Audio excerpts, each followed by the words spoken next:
Hello అండి, welcome back to my channel. ఈరోజైతే మనం ఉల్లికారం గుత్తొంకాయ అయితే చేసేసుకుందాం. చాలా ఈజీగా చేసుకోవచ్చు. బ్యాచిలర్స్, కాలేజ్కి వెళ్ళే పిల్లలు ఎవరైనా సరే చాలా ఈజీగా చేసుకునే రెసిపీ అండి. ఇది అందరికీ తెలిసిన రెసిపీనే, బట్ నేనైతే షేర్ చేస్తున్నాను. ఓకేనా? దీనికి కావాల్సింది 2 ఉల్లిపాయలు కావాలండి, పెద్ద ఉల్లిపాయలు. సో వెల్లుల్లిపాయలు, అలానే కొద్దిగా జీలకర్ర, ఉప్పు, కారం అయితే వేసుకొని మిక్సీ పట్టుకోవాలండి. మిక్సీ కూడా పూర్తిగా పట్టుకోకూడదు అనమాట. అక్కడక్కడ లైట్గా ఉల్లిపాయ ముక్కలు అయితే తగులుతూ ఉంటే చాలా బాగుంటుంది కూరలోకి.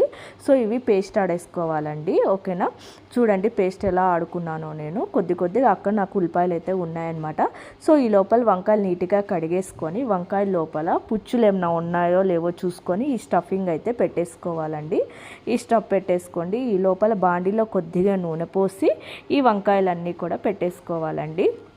పెట్టేసుకొని ఒక చిన్న టిప్ చెప్పన, వంకాయలు మగ్గడానికి ఎక్కడ కూడా మాడకుండా.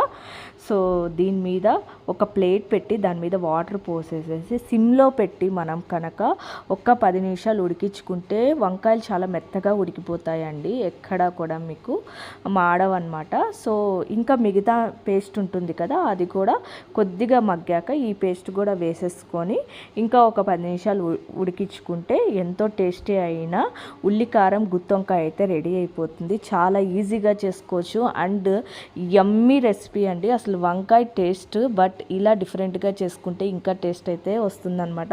ఇది అన్నంలోకే కాదు, మనం చపాతీలోకి కూడా చాలా బాగా యూస్ చేసుకొని తినచ్చు, అంత బాగుందండి.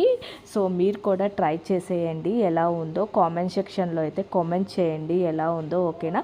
కొద్దిగా లైట్గా కరివేపాకు వేసుకుంటే ఎంతో టేస్ట్ అయిన గుత్తి వంకాయ ఉల్లికారం రెడీ.